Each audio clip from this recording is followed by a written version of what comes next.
Hey, and welcome back.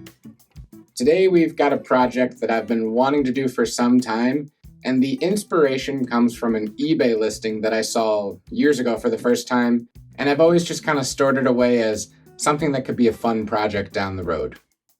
Anyways, what I've got in here is a acrylic drum shell, and the listing that I saw was advertised as a Ludwig Vistalite replacement shell, because I think those acrylic shells had a tendency to crack over time if not cared for and maintained well. So this shell was made by RCI Starlite, which I think is one of the leading manufacturers of acrylic drum shells in the world. I'm pretty sure when you see acrylic shells from other companies that primarily work with wood, they're usually sourcing those shells from RCI. I do believe Ludwig makes their own Vistalite shells. I can't speak to that with authority, but I'm fairly confident they've done their own for years. So let's go ahead and take a look inside and check this out. All right, so as you can see, I decided to go with a unique finish that they call Coke Bottle Green. I just thought it looked really cool. Green is my favorite color, and in the spirit of trying to not copy Ludwig exactly, this is a color I don't think they offer, so I thought this would be a nice way to not deceive anyone into thinking this is an actual authentic Vistalite drum. Now, for all of you out there that are considering doing this shell cost $160 plus $20 shipping, so a little under $200 just to get the shell. But what makes this very easy and maybe encouraging for some of you out there is they've cut the bearing edges, the snare beds, and in fact, they've even drilled all the holes to match the specs of original Vistalite snares. So this is a 14 by 5.5 inch model. It is drilled out for 10 lugs, the traditional bow tie lugs you'd see on these, the air vent grommet, the P85 throw off, and the same butt plate that you would get with that. And I think the internal muffler as well. So yeah, this thing is designed to original Ludwig factory specs, which means all I would need are those parts to really just assemble this drum as opposed to building it from scratch. Now, being the drum hoarder that I am, I had a lot of these parts on hand already. I had all the bow tie lugs, I have an internal muffler, I have so many P85 throw-offs that I've taken off drums and upgraded to the P88, so I'm gonna throw one of those on. And then when I was at the Chicago Drum Show a month ago, I picked up one of these Ludwig badges for $15 from a booth. So aside from that and a few other parts, I'm only into this for about like $200. Now, if I went to Sweetwater to look up the price of a new Vistalite drum, let's just see. We're looking at $580 for their 14 by 6.5 inch model. This is a 5.5, and I don't see one on here. So we'll just have to go with that. Let's just say over $500 to get the same sort of drum new. And then if I were to go to Reverb and just look up a similar Vistalite snare, I'd say anywhere from $350 to $450. That's a good investment, and I'm saving a bunch of money by doing it here with this. Other than that, the only other thing I ordered was some gaskets for these bow tie lugs, just because I imagine when you put it on the shell, since the drum is translucent, you can see the inside of the lug, and I thought this would cover that up nicely. I know some people do not like gaskets on drums. For me, this is more of a visual thing than an audible thing with choking the sustain of this shell. So to get started, I want to put the badge on first. This is usually a step that I'll do at the end, but I think without all the lugs on here, it'll be a little bit easier to get things positioned. I've got this old blue olive badge and then a little grommet, and I've made my own Grommet Installation tool, which is basically a countersink bolt that I can use to flare the ends of the grommet, and then I'll swap that out and use a standard bolt to compress that grommet tight onto the shell. So the first thing I want to do is add some of this speed tape to the back of it, and that'll just help adhere it in place. So this is a double-sided tape, and it works really well because it's very thin, so it's not going to push the badge off the shell much at all.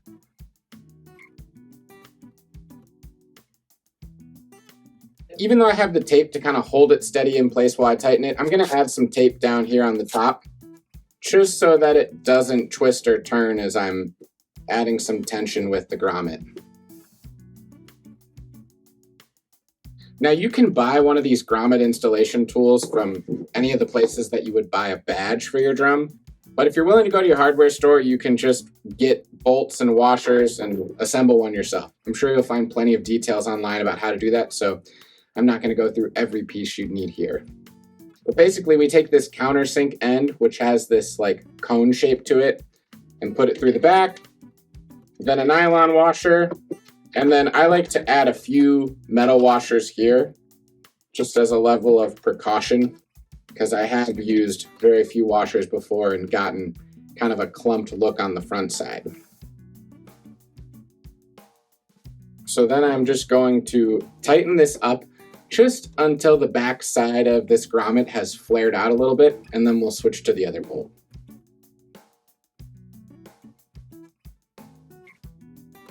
All right, so on this next bolt, I've got a couple washers on the back side, and that's going to flatten out this flare and press it tight to the shell.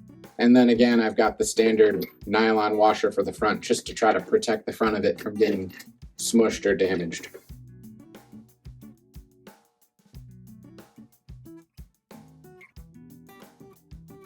All right, that turned out pretty good. There's one little raised edge here. I think I'm just gonna take a hammer and pound that down flat, but otherwise that was pretty simple. So like I said, I was lucky to have almost all of these parts on hand, and I think we should be good to go, and I barely spent anything for all of this. So let's get into installation. Let's start with the bow tie lugs. Now, my only problem here with these bow tie lugs is some of them are old and have very short inserts on the top for the tension rods, and a couple of them are new and don't have the springs. They just have these little slots to hold the inserts in place, and on those the inserts is a little taller, so this is gonna look a little bit like a DIY project, but I'm not too worried about that. You're not gonna be able to tell from any more than like a few inches away, so I think it'll be okay. I think what I'm gonna do is put the newer ones towards the front since they'll be a little cleaner, and then I'll put the older ones at the back towards me. But that installed really easily, no issues there. I was a little worried about the screw length, if it would be long enough for this thicker shell, but that all seemed to be fine. So let's go ahead and breeze through the other 9 of these lugs.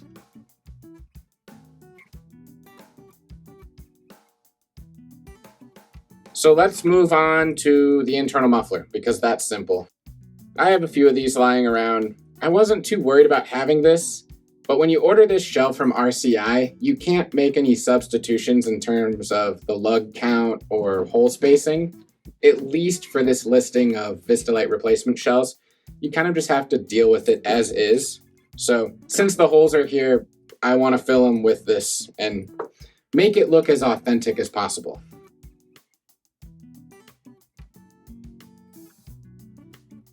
And last but not least, we have the throw off and butt plate. Like I was saying before, I've swapped out so many of the P85 throw offs for different Ludwig models or the Indie throw.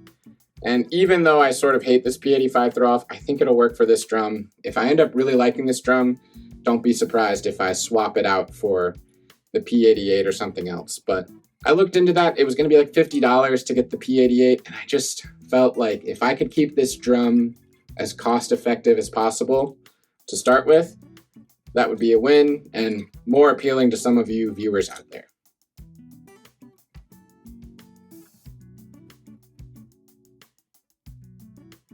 You know what? This butt plate does not fit, but I have a variety of these, so I wonder if another one will. It is so close to fitting, but it's like maybe a 1/16 of an inch too wide. So as much as I hate to do this, I think what I'm going to do is just take a drill and make these holes a little bit wider so that it can grab, and then I think it'll be okay.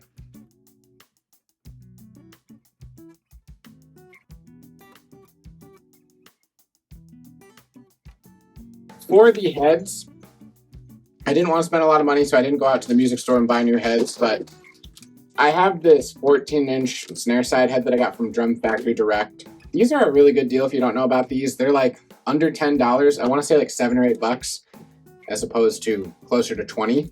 So I like to buy these and stock up on them for the various drum projects I do, or if I'm selling a drum that needs new heads put on it and don't want to pay full market price for Remo or Evans, I'll get this. The wires, I just have some from an old project lying around, so I'm going to reuse those. And then for the top head, I actually have this Remo head with a Ludwig logo, and that came off a drum I got earlier this spring that I swapped out for a different head. It's barely played in, and it'll look really nice on this drum because they both say Ludwig, so I think I'm going to go with that.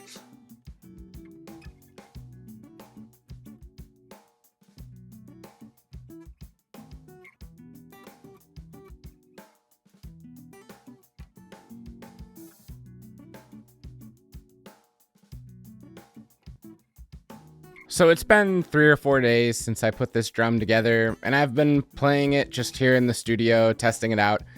I almost brought it to a jazz gig I had at a farmer's market, just playing like a little brunch set, but decided against it just mostly because I'm worried about scratching this thing up if I were to bring it to and from gigs.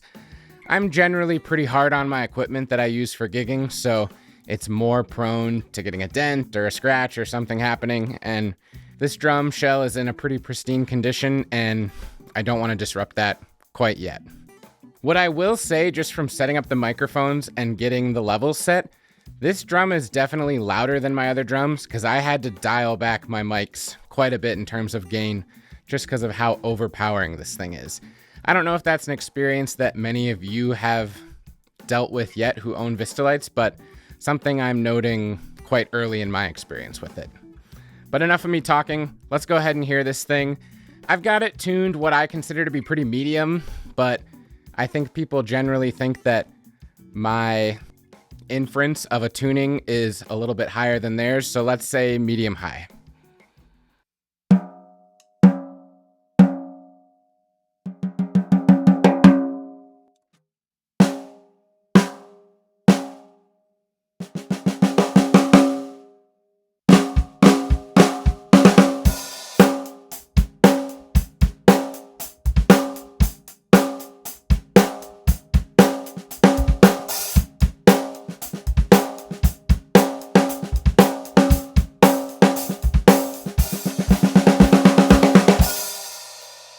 I think it's a pretty usable sound. When I first got into putting this drum together, I thought it was going to be more of a gimmick at first, just the visual nature of the acrylic shell. But I think it's a pretty good neutral sounding drum, other than it definitely is louder. I can totally perceive that as I'm playing with my balance on the other instruments. Now, before I adjust the tuning or anything, I thought it would be nice to maybe showcase how I would actually use this drum. And on most of the snare drums I play, I like a drier sound, so I like to use something like the Snareweight M80 or a Wallet or some other dampening on the top head. So let's go ahead and try that.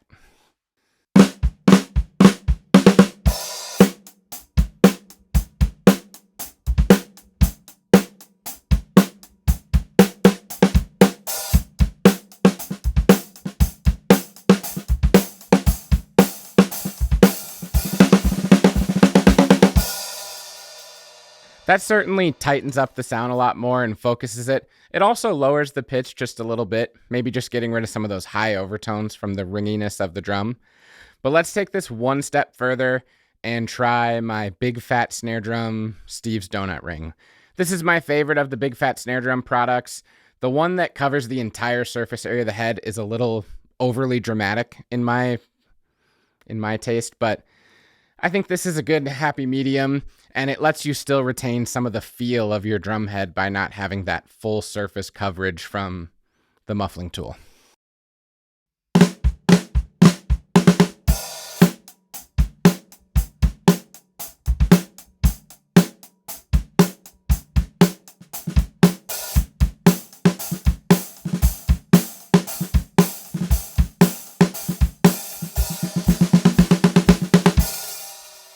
If I'm being honest, I really don't like the sound of this on here. It sounds too dry to me, and maybe that has to do with this shell material. when I was unboxing it and opening it up and just hitting on the shell, I felt that the shell resonance when you just pound it was really dry compared to a wood shell drum. And if you want to see a better example of that, one of my friends, Joel Cameron, Drum.Pizza, he has a video about this same RCI acrylic shell and putting it together like this. And he kind of goes through and actually plays on that shell compared to some others to give you a better reference for what that difference is like. But it's too dry right now. So I'm going to go ahead and try to see if I can mess around with the tuning a little bit and just lower it. I'm really not good at low tunings, especially when I don't have muffling, so I'll do the best I can, but don't roast me in the comments for this.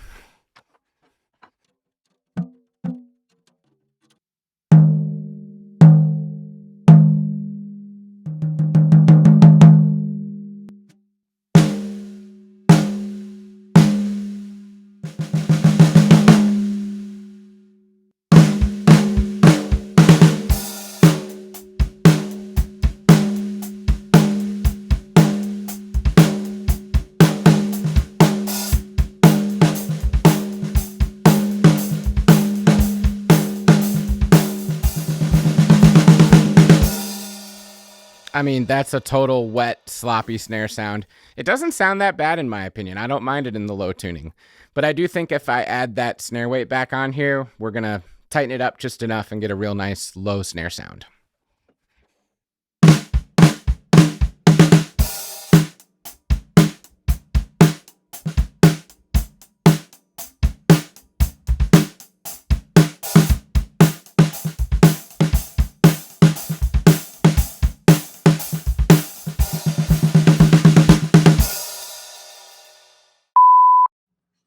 Mike from the future here. As I was getting into editing, I realized that I never did any sort of testing with the internal muffler that I put on the drum. I think I just forgot about it because when the drum was sitting at the drum set and I was behind it, the muffler was on the front side, so I just didn't see it and totally forgot about testing with it. Anyways, the biggest difference you're going to hear using the internal muffler versus the snare weight or the big fat snare drum is you're not going to lower the pitch as you muffle. It's actually going to raise the pitch because you're adding more tension to the head from pushing underneath. So both are great options. I've used it. It works fine. Sorry I didn't get to include it in the video, but let's get back to it. I'm surprised at how much I like it in that low tuning with the muffling. I could totally see myself using this in the mix of all the other snare drums I own and calling on this for a fatter, beefier snare sound where I don't want to use something like the big fat snare drum. Overall, I think this project was a ton of fun. It was a good way to use up a lot of these spare parts I had. I have so many P85 throw-offs and butt plates. I was lucky to have enough of these lugs to put this drum together. Hoops were not really an investment. Heads I always have around. So to drop $180 and then maybe another 20 in parts, so $200 total to have this drum, I think is pretty special. I love the Coke bottle green finish. I thought it would be kind of fun to build some more drums up of this Vistalite collection if I end up liking them. And I've had an old rack tom just upstairs on a shelf, an old blue Vistalite forever that I don't even play. The bearing edges are in terrible shape. I picked it up at a music go round for like 20 bucks. I used to use it as a tip jar. So I brought that down here. And then like a week or two ago, I went to a garage sale and found another Vistalite drum. So I'm gonna pull those out for you quick and show you what might be leading to a future video or project soon. So here they are. Like I said, 12-inch rack tom. This is an old 70s Ludwig. There's a huge crack in the shell. It's missing the internal muffler, but you know, it's a workable drum and it's fun. And then this guy that I picked up at the garage sale last week. This is a 15 by 12. And I think it was actually a rack tom in its original life because it had one single tom mount on it, an old Ludwig one. But then the person I bought it from put these floor tom legs on there and must have used it as a floor tom. It's a 15-inch drum, so I didn't have any extra heads to throw on here, and this one on here is pretty gross. But it at least tuned up and played a little bit. And honestly, I bought this in a pack of 3 drums for like $100 total. And when we get to the project where I work on the snare drum I picked up in that lot, you're going to be blown away. I only paid that much for it. So in my opinion, this was pretty much free. So as you can see, I'm 3/4 of the way to having a Jelly Bean Vistalite kit all together. I'm just missing a bass drum. So if anybody has a red, clear, purple, whatever color I don't have Vistalite bass drum and they want to send it my way, reach out and let me know. I'd love to hear what you guys think about this drum project and if it's something maybe you'll try down the road. So leave a comment down below and let me know. If you enjoyed it, give it a thumbs up. And until next time, thanks.